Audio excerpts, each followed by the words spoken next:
Beberapa waktu lalu kita sempat mengulas ya soal keberadaan makam habaib di keliling makam Sunan Bonang di Tuban, sehingga melahirkan polemik di masyarakat yang sama mempertanyakan mengapa ada banyak sekali makam habib di keliling makam Sunan Bonang. Berangkat dari berita itu, Kiai Haji Nur Ihya Salafi mencoba langsung meng-cross-check ke lapangan fakta yang sebenarnya seperti apa, dan didapati fakta yang mencengangkan. Teman-teman bisa cek ya hasil reportase atau laporan dari Kiai Haji Nur Ihya ini di channel beliau Karma 212, dan ulasan beliau soal menjamurnya makam habib di sekeliling makam Sunan Bonang ini. Nah, yang mengejutkan setelah beliau mengecek langsung ke lapangan ke makam Sunan Bonang, ternyata bukan hanya puluhan atau belasan makam orang keturunan Yaman yang ada di sekitar makam Sunan Bonang. Dalam laporannya, beliau mendapati lebih dari 60 makam habib atau habibah yang ada di komplek makam Sunan Bonang. Makam yang terdekat hanyalah berjarak 3 meter dari cungkup utama makam Sunan Bonang. Jadi dalam ring 1.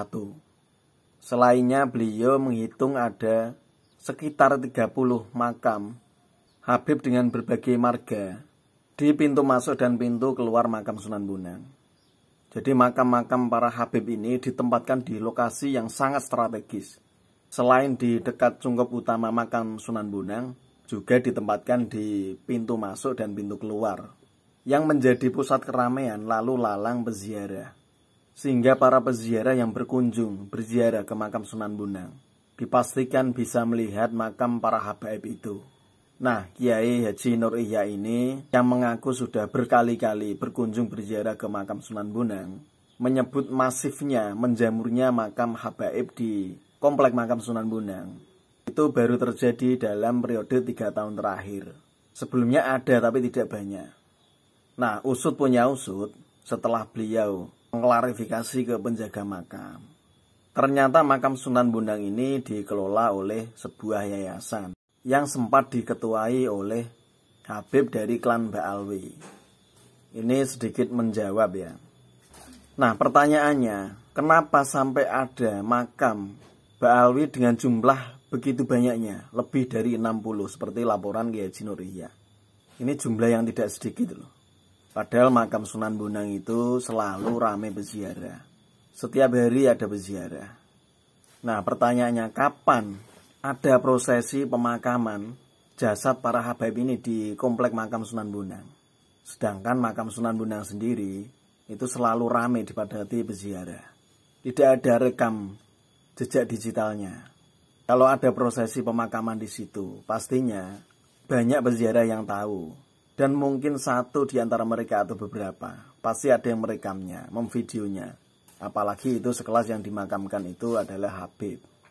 Tapi kita lihat tidak ada jejak digital prosesi pemakaman habib di komplek makam Sunan Bonang yang selalu ramai peziarah.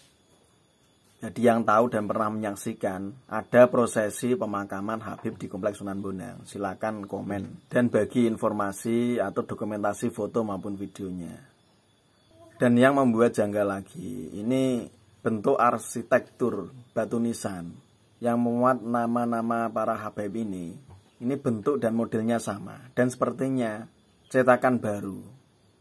Kita patut menduga mereka hanya bermodal batu nisan kemudian dinamai dengan nama-nama dari klan Mbak Alwi, lalu ditancapkan di komplek makam Sunan Bonang.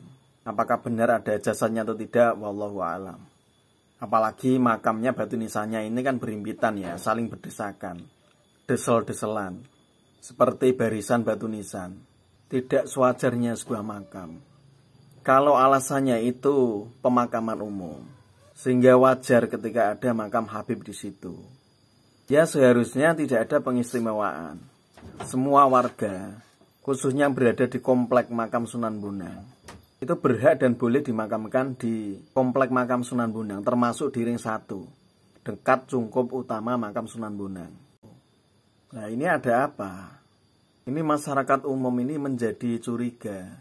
Kenapa pengelola makam Sunan Bonang atau yayasan pengelola begitu mudahnya mendirikan makam-makam habib di sekitar kuburan Sunan Bonang. Ini ada apa? Makam Sunan Bonang sendiri itu keberadaannya sudah kontroversial karena ada 3 makam Sunan Bonang. Jadi selain makam Sunan Bonang di Tuban ini, ada 2 makam Sunan Bonang lain yang juga ramai peziarah, yakni di Rembang dan Pulau Bawean. Nah, mana makam yang asli? Wallahu a'lam. Dan kita akan ulas di sesi lain untuk mengupas fakta sejarahnya ya. Tapi yang jelas sudah banyak masyarakat atau umat Islam yang juga meyakini bahwa makam Sunan Bonang ini ya di Tuban ini termasuk. Nah, jangan sampai meruntuhkan kepercayaan masyarakat atau umat Islam yang sudah meyakini dan ramai menziarahi makam Sunan Bonang di Tuban. Tapi kalau masalah ini tidak diselesaikan, soal keberadaan menjamurnya makam-makam para habib di komplek makam Sunan Bonang Tuban, ya ini bisa meruntuhkan kepercayaan publik. Publik akan menjadi janggal. Jangan-jangan makam Sunan Bonang yang asli bukan di situ. Karena faktanya mereka dengan mudah menempatkan makam-makam baru habib yang tidak jelas keasliannya. 60-an lebih menurut laporan Kiai Haji Nur Ihya makam habib dari berbagai marga. Ini harus diklarifikasi. Jangan sampai ada dusta di antara kita.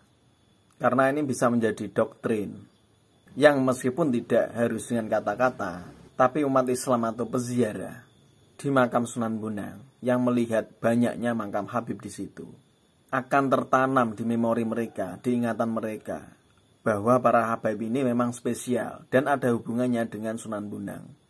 Dan ini yang diuntungkan adalah Ba'alwi untuk memperkokoh dinasti klan mereka. Harusnya yang paling keberatan dengan keberadaan banyaknya makam mengatasnamakan habib di komplek makam Sunan Bonang ini adalah para keturunan Wali Songo, khususnya keturunan Sunan Bonang. Kalau masyarakat luar ingin mempermasalahkan atau membongkar makam-makam tersebut, ini bisa jadi persoalan karena dianggap tidak punya kepentingan. Tapi kalau trah Wali Songo, keturunan Wali Songo, khususnya keturunan Sunan Bonang, yang mempermasalahkan keberadaan makam-makam tersebut, ini akan lebih tepat, lebih relevan, karena ini menyangkut makam leluhur mereka. Meskipun umat Islam di Indonesia sebenarnya juga berhak, karena Wali Songo ini sudah milik publik umat Islam Indonesia. Tapi kita menyayangkan kenapa tidak ada keturunan Wali Songo yang mempersoalkannya. Apalagi para keturunan Wali Songo ini kan sudah diwadahi dalam Naat ya, yaitu lembaga pencatat nasab keturunan Wali Songo. Ya seperti Robito Alawiyah lah kalau di komunitas habaib. Tapi di mana peran Naat? Di mana Naat ketika ada persoalan seperti ini? Ketika makam Sunan Bonang dikepung oleh makam-makam dan batu nisan mengatasnamakan habib. Di mana mereka? Harusnya para keturunan Wali Songo itu bisa meniru, mencontoh gerakan para Trah Mataram. Mereka membentuk wadah bernama Alap-Alap Mataram, yang dibentuk atas dasar banyaknya makam keturunan Mataram yang dibaalwikan. Dan salah satu tugas atau gerakan Alap-Alap Mataram ini, mereka meluruskan sejarah dan membongkar makam-makam palsu atau makam-makam keturunan Trah Mataram yang dibaalwikan. Mereka berkolaborasi dengan sejarawan dan arkeolog untuk menentukan apakah makam itu asli atau palsu.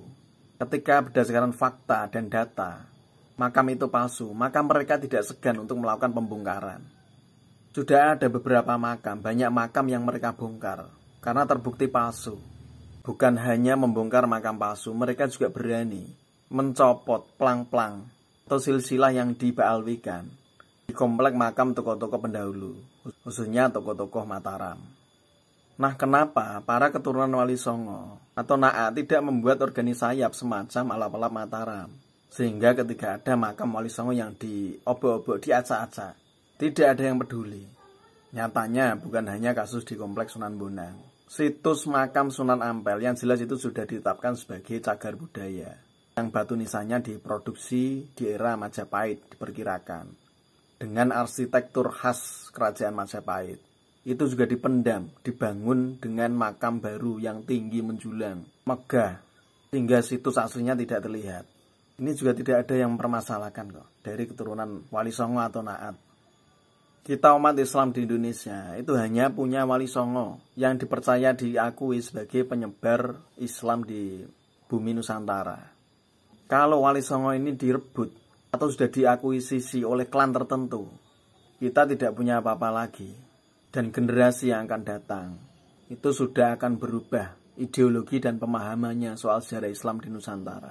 Wataknya berubah, jati diri bangsa berubah. Cara keberislaman kita juga berubah sesuai selera pemilik Wali Songo yang baru. Hati-hati dan waspada. Wassalamualaikum warahmatullahi wabarakatuh.